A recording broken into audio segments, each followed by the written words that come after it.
Hello student, welcome back to my channel Samrat academy student. मेरा नाम आकाश और मेरे प्यारे विद्यार्थियों, जितने भी बच्चे क्लास 10th में हैं और 2023 बोर्ड एग्जाम की तैयारी कर रहे हैं, ये वीडियो उनके लिए बहुत ही ज्यादा इंपॉर्टेंट है। इस वीडियो में देखिए, टोटल में 100% गारंटी के साथ कहता हूं 12 नंबर तो आपको इस वीडियो से तैयार हो ही जाएगा।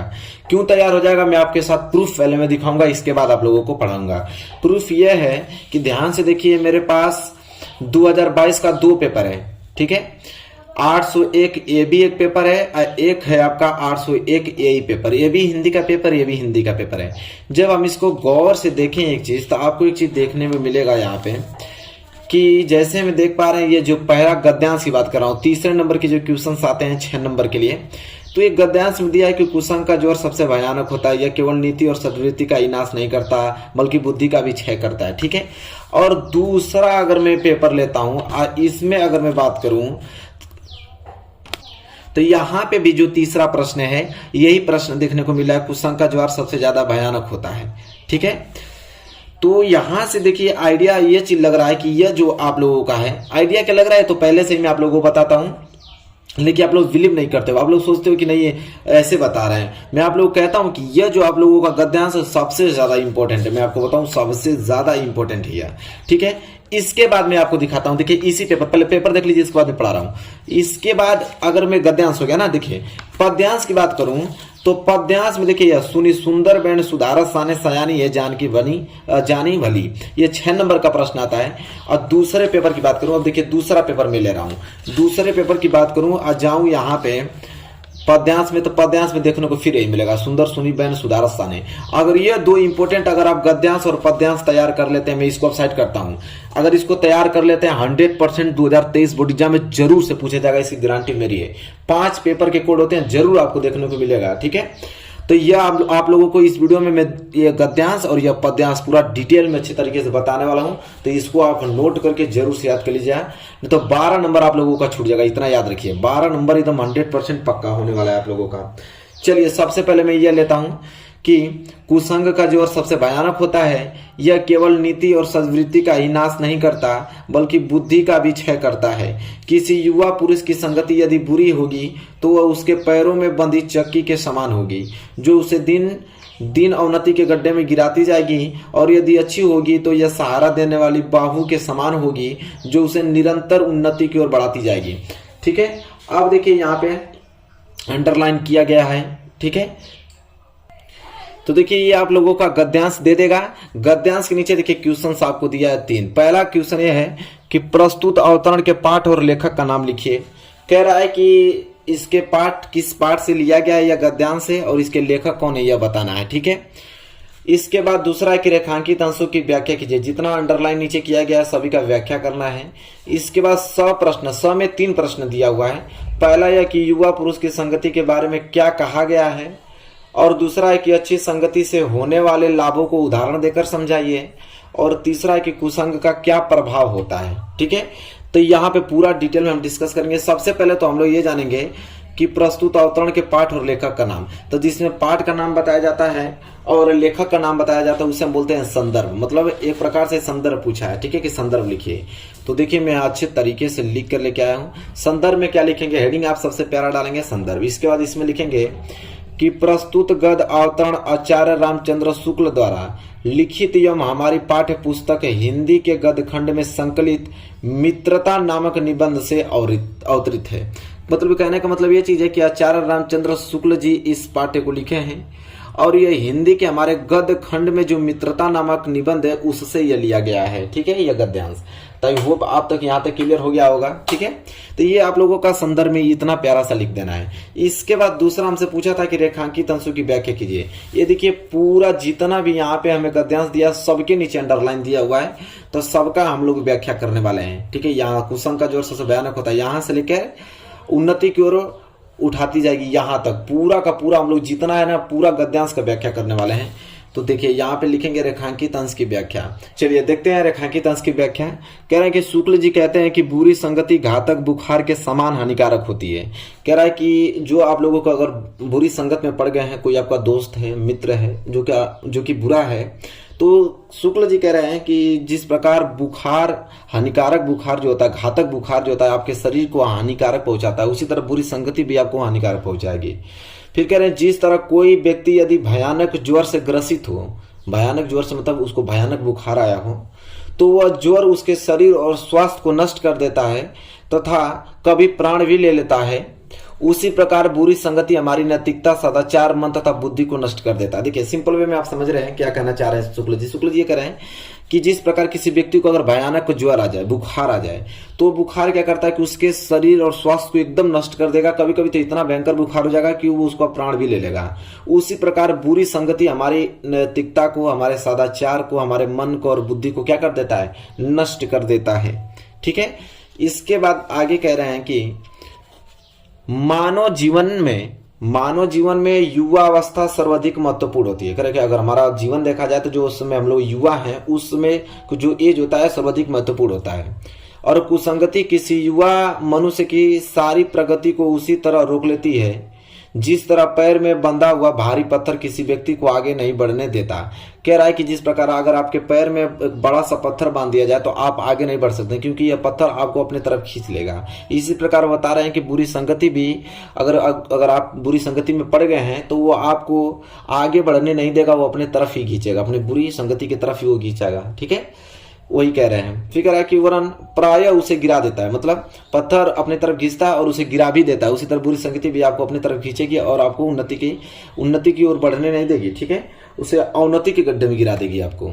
फिर कह रहा है इसी प्रकार कुसंगति में लिप्त मनुष्य का पतन होने लगता है। इसी प्रकार कुसंगति में क्या होता है, मनुष्य का धीरे धीरे पतन होने लगता है, मतलब मनुष्य बिल्कुल खराब हो जाते हैं अगर बुरी संगति में अगर वो है तो।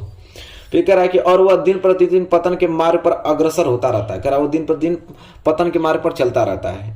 इसके विपरीत अगर इसका उल्टे की बात करें तो अगर अच्छी संगति हमारे लिए एक ऐसी सुदृढ़ अर्थात सहारा होती है जो हमें गिरने नहीं देता है। कह रहा है अगर मैं इसकी विपरीत बात करूं, अगर आपका अच्छी संगति है, अगर अच्छे लोग आपके पास जुड़े हुए हैं तो हमेशा आपको सहारा देंगे, हमेशा आपको आगे बढ़ने की प्रेरणा देंगे। ठीक है, वो कभी आपको गिरने नहीं देंगे। फिर कह रहा अपितु उन्नति के पथ पर निरंतर आगे बढ़ाती है। कह रहा है कि और उन्नति के आगे आप लोगों को बढ़ाते रहेंगे, आपको सपोर्ट करते रहेंगे। अगर जिस काम में आपको मन लग रहा है तो उसमें सपोर्ट करेंगे। ठीक है, और गलत राह पे चलेंगे तो आपको वो बताएंगे कि ये गलत है, इसमें आपको चलना नहीं है। ठीक है, वही कह रहे हैं कि और जीवन को शुद्ध, सात्विक तथा उन्नत बनाती है और जीवन को उन्नति के रास्ते पे ले जाते हैं अगर अच्छी संगति अगर है तो। आई होप आपको क्लियर हो गया। या रेखांकित अंश की व्याख्या हमने पूरा डिटेल में डिस्कस किया है आप लोगों को और यहां तक क्लियर हो गया होगा। अब हम लोग स वाला प्रश्न देखने वाले हैं। स में पहला प्रश्न देखने वाले हैं कि युवा पुरुष की संगति के बारे में क्या कहा गया है। चलिए इसको देखते हैं कि युवा पुरुष की संगति में क्या कहा गया है। 23 वाले स्लिप को मैं हटाता हूं, ठीक है, और यहाँ पे दूसरा स्लिप लाता हूं। ठीक है, ध्यान समझिए, इसको नोट कर लीजिए, अभी मैं प्रूफ दिखाया हूं कितना महत्वपूर्ण है। इसके बाद यह है स वाला कि युवा पुरुष की बुरी संगति उसे अवनति के गड्ढे में प्रतिदिन गिराती जाएगी और यदि अच्छी होगी तो वह उसे निरंतर उन्नति की ओर अग्रसर करेगी। प्रश्न यही ना पूछा था कि युवा पुरुष की संगति के बारे में क्या कहा गया है, तो देखिए संगति के बारे में यही कहा गया है कि अगर बुरी संगति होगी तो आपको अवनति के गड्ढे में प्रतिदिन गिराएगी, अगर अच्छी होगी तो उसे निरंतर उन्नति की ओर अग्रसर करेगी। सिंपल। इसके बाद इसमें 2 प्रश्न और दिए हैं। दूसरा प्रश्न क्या दे रखा है, दूसरा प्रश्न है कि अच्छी संगति से होने वाले लाभों को उदाहरण देकर समझाइए। कह रहा है अच्छी संगति से होने वाले लाभों को उदाहरण देकर समझाना है। तो लिखेंगे कि अच्छी संगति सहारा देने वाली बांह के समान होती है जो व्यक्ति की जीवन रक्षक और उसे उन्नति की ओर ले जाने वाली होती है। कह रहा अच्छी जो संगति वो सहारा देती है आपको, जो व्यक्ति जीवन के रक्षक उसे उन्नति की ओर ले जाती है। उसके जीवन में कोई भी दिक्कत आएगी वो उसको रक्षा करेगा, उसे हमेशा उन्नति की ओर ले जाने वाली होती है। ठीक है, अगर आपकी संगति अच्छी हो तो लाभ यही होता है उससे। फिर कह रहा है कुसंग का क्या प्रभाव होता है। चलिए जानते हैं कुसंग का क्या प्रभाव होता है। तो देखिए लिखा है कि कुसंग का प्रभाव बहुत भयानक होता है, बहुत ही भयानक होता है। यह मनुष्य की नैतिकता और अच्छे आचरणों को नष्ट कर देता है। कह रहा है कि धीरे धीरे मनुष्य की जो भी नैतिकता है, जो भी उसके अच्छे आचरण है, उसको नष्ट कर देगा और इसके साथ साथ वह उसकी बुद्धि का भी क्या करता है, क्षय करता रहता है। धीरे धीरे उसकी बुद्धि भी नष्ट हो जाएगी, किसके सामने क्या बोलना है, क्या नहीं बोलना है, कैसे रहना है, कैसे नहीं रहना है, वो सब कुछ अपना त्याग देगा। ठीक है, अगर बुरी संगति में है तो तो आई होप आपको क्लियर हो गया होगा। ये पहला मैं आप लोगों को गद्यांश बताया हूँ, तो गद्यांश क्लियर हुआ ना आप लोगों को। ये गद्यांश बहुत ही ज्यादा इंपॉर्टेंट है, आपके पेपर में 100% आएगा, ठीक है। इसके बाद मैं इसको भी हटाता हूँ। अब हम बात करेंगे पद्यांश के बारे में, जो पद्यांश हम लोग देखे थे, ठीक है। ये पद्यांश है, ये हमारे पास क्या है, पद्यांश है। अब पद्यांश को देखेंगे। चलिए देखिए, पद्यांश तो मैं हाथ से लिखा हूं, तो हाथ से आपको अक्षर समझ नहीं आ रही है, तो इसलिए मैं यहाँ पेपर भी दिखा देता हूँ कि पेपर से, ताकि आपको पूरा अच्छे तरीके से क्लियर हो पाए। अगर हाथ से लिखा हुआ अगर आपको समझ नहीं आ रहा है, क्योंकि यह थोड़ा संस्कृत का भी भाषा यूज किया गया इसमें, तो यहां से देख लीजिए भाई, एकदम अच्छे तरीके से पूरा दिख रहा होगा आप लोगों को। ये यहां तक है, देखिए मैं पढ़ भी देता हूं। कह रहा है कि सुनी सुंदर बैन सुधार साने, नोट कर लीजिएगा, सयानी है जानकी जानी भली, तिरछे करी नैन दे सैन तिन्हे समुझाई, कछु मुस्काई चली, तुलसी ते ही अवसर सोहै, सवे अवलोकती लोचन लाहू अली, अनुराग तड़ाग में भानु उदय बिगसी मनोमंजुल कंज कली। तो ये आप लोगों का महत्वपूर्ण क्या है, पद्यांश, इसको नोट कर लीजिए। यही पद्यांश हम डिस्कस करने वाले हैं, ठीक है। पूरा क्लियर हो गया ना आप लोगों को। मैं अभी इसको हटा देता हूं, इसको नोट कर लीजिए। तो वही चीज मैं लिखा था यहाँ पे, मैं दिखा देता हूं। अब दिख रहा होगा, यही चीज में लिखा था, तो मैं इसलिए दिखा दूं ताकि आपको अक्षर अगर समझ में ना आए तो वहां से आप नोट कर लीजिएगा। चलिए, अब तो पढ़ने की जरूरत क्या है, मैं एक बार पढ़ ही लिया हूं। अब यहाँ पे है कि सबसे पहले जब आप पद्यांश आ जाता है तो उसका हमें संदर्भ लिखना होता है, प्रसंग लिखना होता है, फिर व्याख्या करना होता है, फिर काव्य संदर्भ लिखना होता है। सबसे पहले हम लोग संदर्भ लिखेंगे। सबसे पहले क्या लिखेंगे, संदर्भ। संदर्भ में लिखेंगे कि प्रस्तुत गद्यांश गोस्वामी तुलसी द्वारा रचित कवितावली से हमारी पाठ्य पुस्तक हिंदी के काव्य खंड में संकलित वन पथ पर शीर्षक कविता से अवतरित है। मतलब ये पद्यांश लिखे हैं गोस्वामी तुलसीदास, ठीक है। और कवितावली पाठ्य पुस्तक हिंदी के काव्य खंड में संकलित जो वन पथ है उसके शीर्षक कविता से क्या अवतरित है, ठीक है। तो इतना आपको संदर्भ में लिखना है। संदर्भ के बाद तुरंत प्रसंग में लिखना। प्रसंग का मतलब ये होता है ना कि जो ये पद्यांश है, इस पद्यांश में मेन मुद्दा क्या है, किसके बारे में बात की गई है, वो होता है प्रसंग में। तो देखिए लिखा है कि इन पंक्तियों में ग्राम वधुओं में, जो गांव की जो लड़कियां हैं, गांव की औरतें हैं, उनके प्रश्न का उत्तर देती हुई सीता जी अपने हाव भाव से ही राम के विषय में सब कुछ बता देती हैं। कह रहा है कि गांव की लड़कियां पूछ रही हैं कि राम कौन है, तो जो सीता है ना वो कुछ बोल नहीं रही हैं, अपनी हाव भाव से ही उनके विषय में सब कुछ बता दे रही हैं। यही बारे में बात होगी। तो चलिए अब इसका व्याख्या देखते हैं। तो जो पूरा पंक्ति था उसका व्याख्या क्या है वो देखने वाले हैं। तो पूरे पद्यांश का व्याख्या हम देखने वाले हैं। यहां से नोट कीजिए कि ग्राम वधु, मतलब गांव की लड़कियों ने राम के विषय में सीता जी से पूछा कि ये सावले और सुंदर रूप वाले तुम्हारे क्या लगते हैं। गांव की जो जितनी भी लड़कियां थी वो उन्होंने सीता जी से पूछा कि जो सावले रंग के हैं, जो सुंदर लग रहे हैं, ये तुम्हारे क्या लगते हैं।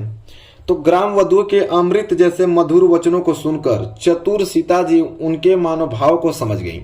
कह रही हैं कि गांव की लड़कियों के बात सुनकर जो सीता जी हैं उनके वचनों को समझ गई कि ये पूछना क्या चाह रही हैं लोग, ठीक है। तो सीता जी उनके मनोभाव को समझ गई।